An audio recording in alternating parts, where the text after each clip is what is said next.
हमें नहीं चाहिए कोई बहन बहन, हम 7 भाई बहुत खुश हैं। अपने बड़े बेटे की बात सुनकर जानकी हंस पड़ी।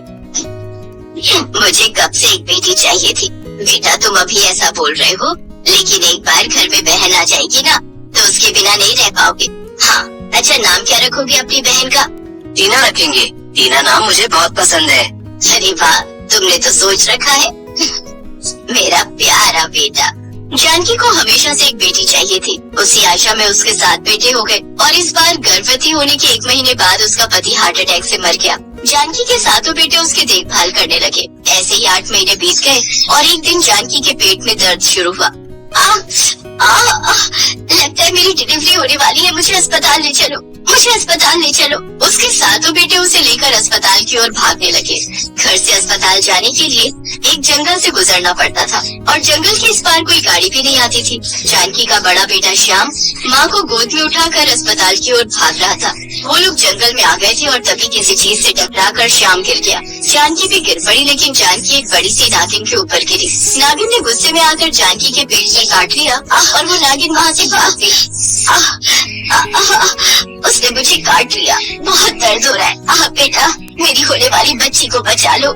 श्याम जानकी को गोद में उठाकर फिर से दौड़ने लगा। कुछ देर बाद वो लोग अस्पताल पहुँच गए। अस्पताल पहुँचने के बाद जानकी ने एक बेटी को जन्म दिया, लेकिन वो खुद जिंदा नहीं बच पाई। नागिन के जहर की वजह से उसकी मौत हो गई। श्याम ने अपनी बहन को गोद में लिया और देखा उसकी आंखें नीले रंग। डॉक्टर साहब, इसकी आंखें हमारी तरह क्यों नहीं है? बेटा, यहाँ बहुत कम बच्चों की आंखें नीली होती हैं। ये तो भगवान ने दिया है। वैसे नीली आंखों में बहुत खूबसूरत लग रही है तुम्हारी बहन। हाँ वो तो है, इसका नाम टीना है। अपनी माँ की मृत्यु से 7 भाई जैसे अंदर से टूट गए, लेकिन उन्हें अपनी बहन का ख्याल रखना था, इसीलिए 7 काम धंधा ढूंढने लगे। श्याम के भाई मोहित ने कहा, भैया हमें बहन का ख्याल रखना है, यही माँ की आखिरी इच्छा थी। हाँ मोहित, वो तो है, बहन को पाकर मैं बहुत खुश हूँ, लेकिन कभी कभी टीना अजीबोगरीब हरकत करती है, सांपों जैसी आवाज निकालती है। माँ को सांप ने काटा था, इसीलिए आप वैसा सोच रहे हैं। आपको गलतफहमी हुई है भैया, आप इसके बारे में मत सोचिए। श्याम, मोहित और मानव ने काम धंधा ढूंढ लिया।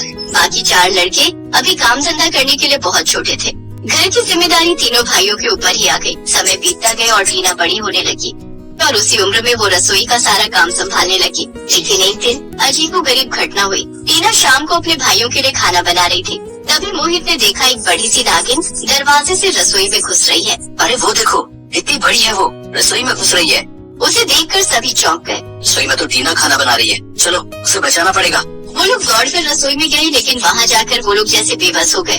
उनके हाथ पैर और बोलने की क्षमता जैसे रुक गई। उन लोगों ने देखा वो नागिन टीना के सामने अपना फन फैलाए बैठी है और टीना उस नागिन की आंखों में देख रही है, जैसे कि दोनों के बीच में कोई बातचीत हो रही हो। कुछ देर ऐसे रहने के बाद वो नागिन खिड़की से बाहर चली गई।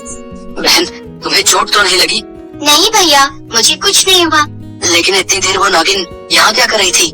पता नहीं, जैसे कि वो मुझसे बात करने की कोशिश कर रही थी, जैसे कि वो मुझे बोल रही थी कि मैं उसी की बेटी हूँ। ये बकवास है, ये तेरा सपना है टीना। एक नागिन बात कैसे कर सकती है? पता नहीं भैया, मुझे कुछ नहीं पता।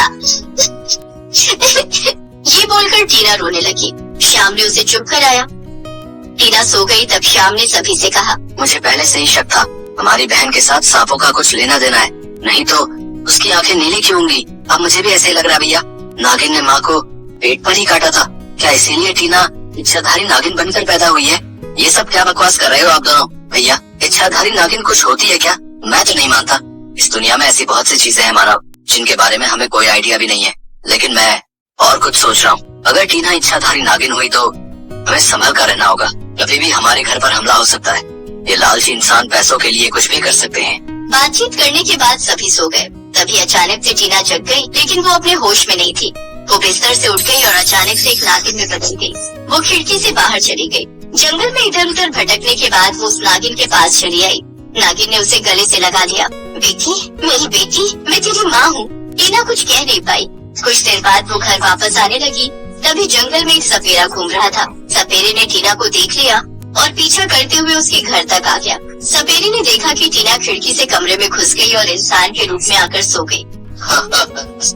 आज तो मजा ही आ गया, इसे बेचकर बहुत पैसा मिलेगा। मैं कल इसे बंदी बनाने आऊंगा। श्याम का शक सच होने वाला था। उनके घर पर हमला होने वाला था। सुबह श्याम, मोहन और मानव काम पर चले गए। बाकी 4 भाई इधर उधर भटकने लगे। टीना घर में अकेली काम करने लगी, तभी वहाँ वो सपेरा चला आया। आज तुझे मैं कैद करके रहूंगा। उस सपेरे ने टीना को एक बक्से में कैद कर लिया। छोड़ दो मुझे, छोड़ दो, छोड़ दो। टीना चिल्लाने लगी। वो सपेरा भागने वाला था, लेकिन तभी वहाँ श्याम और बाकी के 6 भी आ गए। दुष्ट सपेरे, छोड़ दे मेरी बहन को। तेरी बहन इच्छाधारी नागिन है, हट जा मेरे सामने से, नहीं तो जादुई शक्ति से तुम सभी को मार डालूंगा। सपेरा भागने लगा। सातों भाई बस बेबस होकर देखने लगे। टीना रोती रही और तभी वहाँ वो नागिन आ गई। रुक जा दुष्ट सपेरे, तेरी मौत मेरे हाथों लिखी है। ये बोलकर नागिन ने सपेरे को डसी। सपेरा मर गया। टीना को मुक्ति मिल गई। नागिन कौन हो तुम? मैं हूँ बेटा। ये बोलकर नागिन इंसान के रूप में आई। वो जानकी बन गई। माँ, आप कैसे? नागिन के डसने की वजह से मेरी मृत्यु हुई थी, इसीलिए मरने के बाद मेरी आत्मा उसी नागिन के अंदर चली गई और मैं इच्छाधारी नागिन बन गई। माँ, अब से आप हमारे साथ रहोगी ना? हाँ बेटी, अब से हम सब एक साथ रहेंगे। सभी एक साथ रहने लगे। सातों भाइयों ने अपनी इच्छाधारी नागिन बहन और इच्छाधारी नागिन माँ को अपना लिया और शांति से जिंदगी बिताने लगे।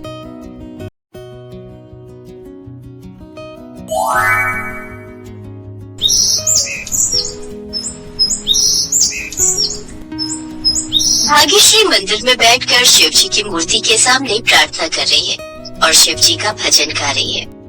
ओम नमः शिवाय, ओम नमः शिवाय, हर हर भोले नमः शिवाय।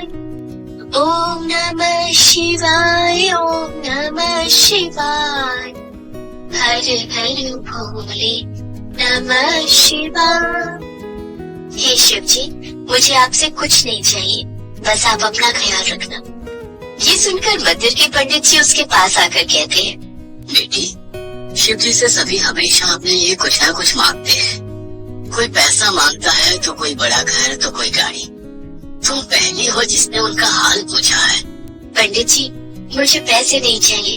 शिव जी मेरे पिता की तरह है। मैं अपने पिता से उनका हाल ही पूछूंगी ना। वाह बेटी वाह, तुम्हारी सोच से मैं मुग्ध हो गया। शिव जी जरूर तुमसे प्रसन्न होंगे। भाग्यश्री शांति से पूजा करती रही। उधर घर में उसके माता पिता बैठकर रोने लगे। हाय, मेरी बेटी का क्या होगा? उसके 18 साल के होने में कुछ ही दिन बचे हैं। भगवान पर भरोसा रखो जानकी, वो सब ठीक कर देंगे। क्या ठीक करेंगे? होनी को कोई टाल नहीं सकता। उस साधु ने तो यही बताया था। हाँ, बताया था कि हमारी बेटी की 18 साल की उम्र में देहांत होने वाली है, लेकिन पहले उसे 18 साल का होने तो दो। मुझे तो लगता है कि उस साधु की बातों में सच्चाई नहीं है। जानकी फिर भी रोती रही। असल में जानकी को बच्चा नहीं हो रहा था। आसपास के लोग जानकी को बांझ बांझ कहकर चिढ़ाते थे। अरे बांझ औरत, यहाँ क्यों आई है? तेरा साया हमारे ऊपर नहीं पड़ना चाहिए, नहीं तो हम भी तुझ जैसे बन जाएंगे।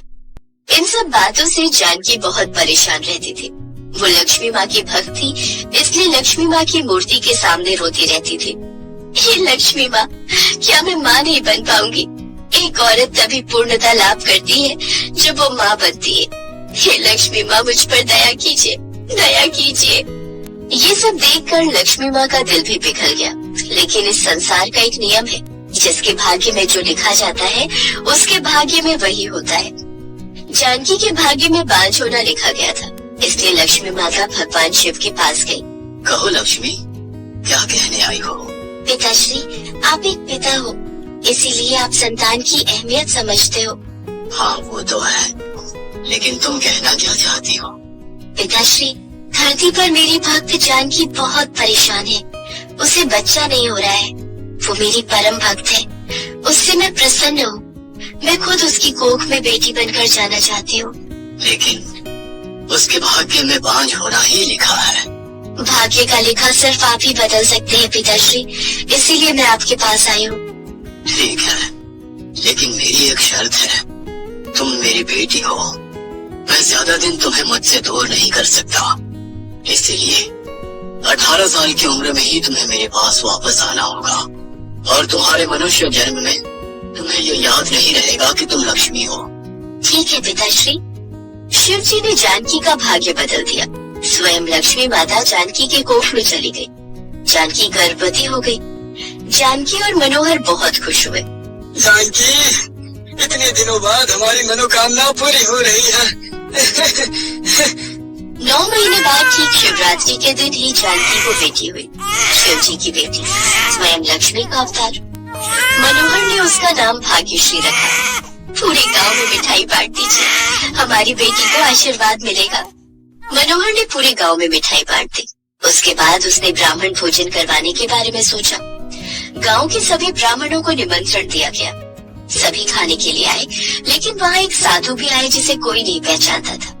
जानकी ने जाकर साधु को प्रणाम किया। प्रणाम साधु बाबा, आपको तो यहाँ कभी नहीं देखा। आप कहाँ से आ रहे हैं? मैं इधर उधर घूमता रहता हूँ बेटी, मेरा कोई ठिकाना नहीं है। आज मेरी बेटी होने की खुशी में हम भोजन करवा रहे हैं। मेरी बेटी को आशीर्वाद दीजिए। ये बोलकर जानकी ने अपनी बेटी को साधु की गोद में रखा। उसे गोद में लेते ही साधु चौंक गए। ये मैं क्या देख रहा हूँ? ये कोई साधारण लड़की नहीं है और ये धरती पर केवल 18 साल के लिए ही आई है। मतलब 18 साल की उम्र में ही इसकी मौत हो जाएगी, यही लिखा गया है। इसे कोई टाल नहीं सकता, होली को कोई टाल नहीं सकता। ये सुनकर सभी चौंक गए। जानकी रोने लग गई। सभी ने उससे कहा कि साधु की बात झूठी है, लेकिन जानकी के मन में डर बना रहा।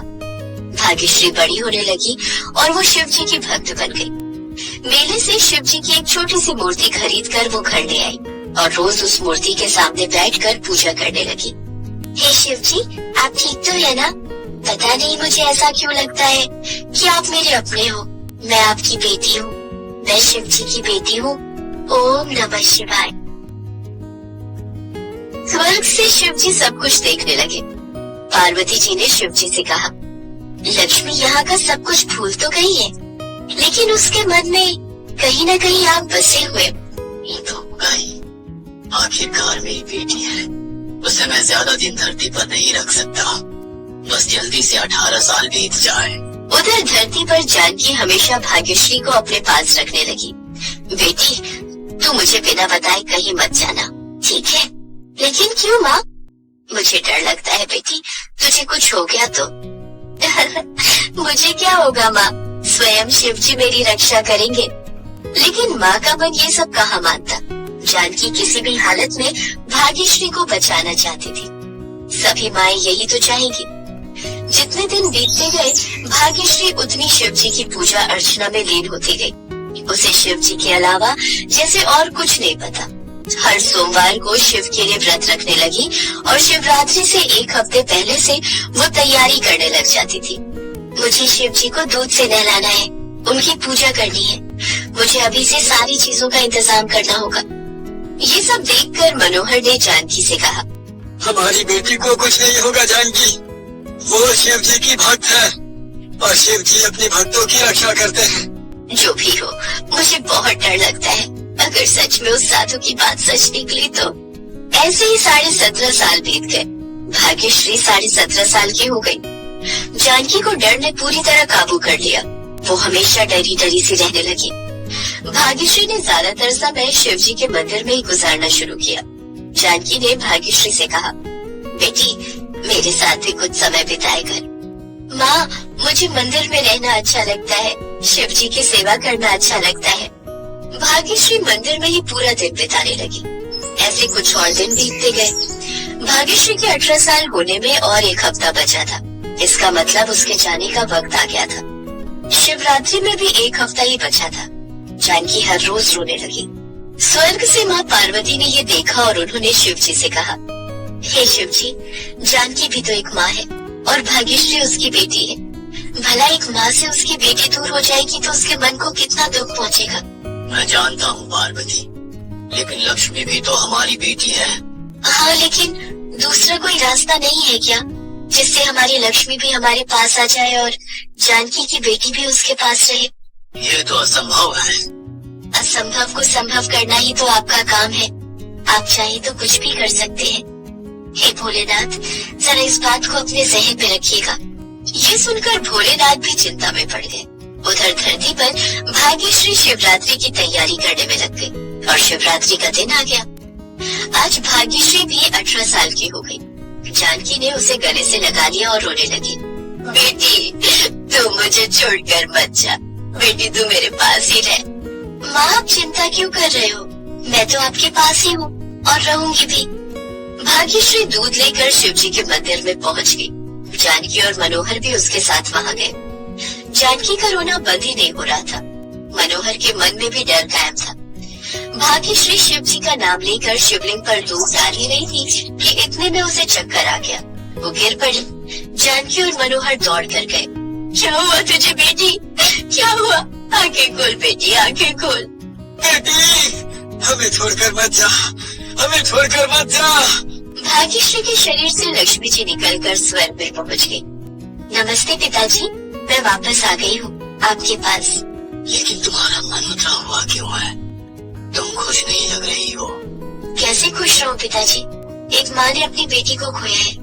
उसकी बेटी अगर जिंदा होती तो कितना अच्छा होता। माता पार्वती ने भी शिव जी को यही बताया था।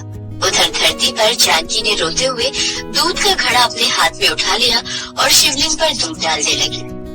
हे शिव जी, आज आपकी परीक्षा है। क्या आप निर्दयी हो? क्या आप अपनी भक्त की जान वापस नहीं देंगे? क्या आप एक माँ से उसकी बेटी को छीन लेंगे? आप खुद भी तो एक पिता है। आप ये नहीं कर सकते शिव जी। मुझे मेरी बेटी लौटा दीजिए। मेरी बेटी लौटा दीजिए मुझे। ये सब देखकर शिव जी का मन भी पिघल गया। उन्होंने लक्ष्मी से कहा, नहीं, मैं खुद एक पिता होकर एक माँ से उसकी बेटी को नहीं छीन सकता। देख बेटी, तू जा और आज से 70 साल बाद मेरे पास लौट आना। जा बेटी, तू जा। शिव जी ने फिर से माता लक्ष्मी को भाग्यश्री के शरीर में भेज दिया। भाग्यश्री जिंदा हो गई। चारों तरफ शिव जी की जय जयकार होने लगी। भाग्यश्री को सभी शिव जी की बेटी कहकर पुकारने लगे। जानकी और मनोहर को अपनी बेटी वापस मिल गई और ऐसे ही शिव जी की कृपा से सभी खुशी से रहने लगे। तो दोस्तों, कहानी अच्छी लगे तो वीडियो को लाइक और चैनल को सब्सक्राइब करें। मिलते हैं अपने नेक्स्ट वीडियो में, तब तक के लिए बाय बाय, टेक केयर।